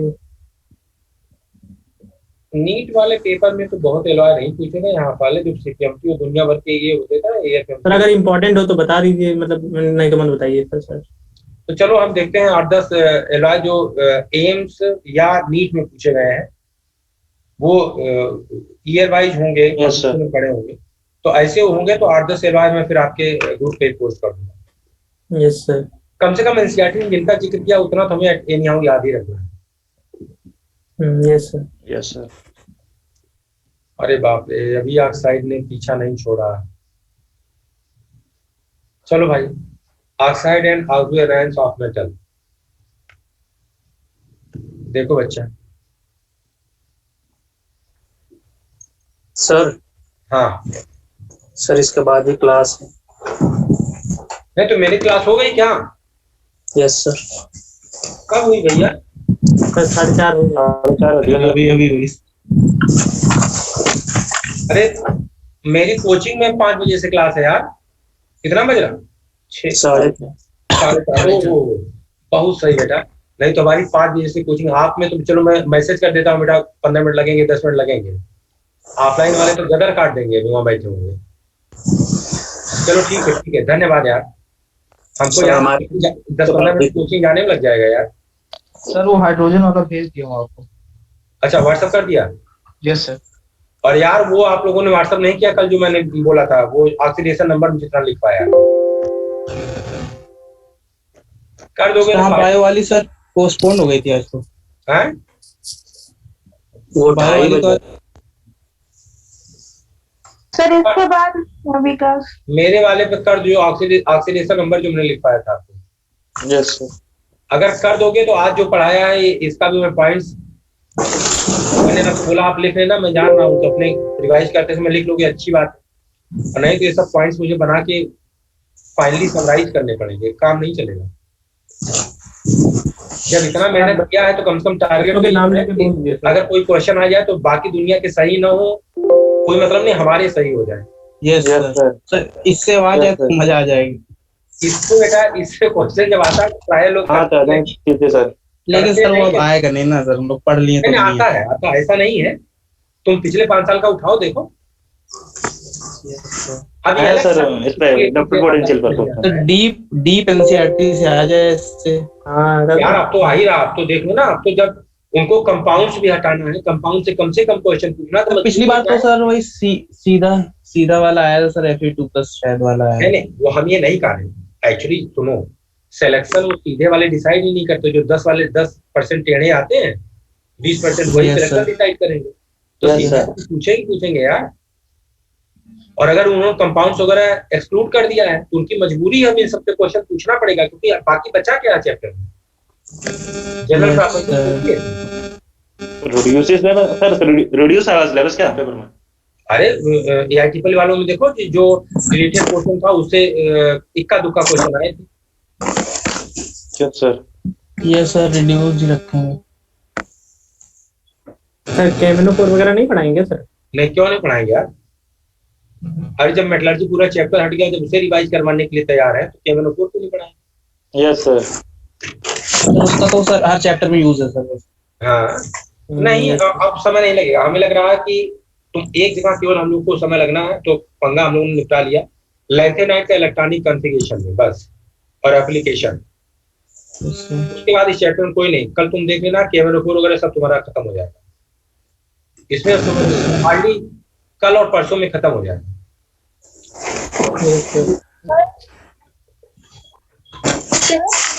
हाँ बच्चा।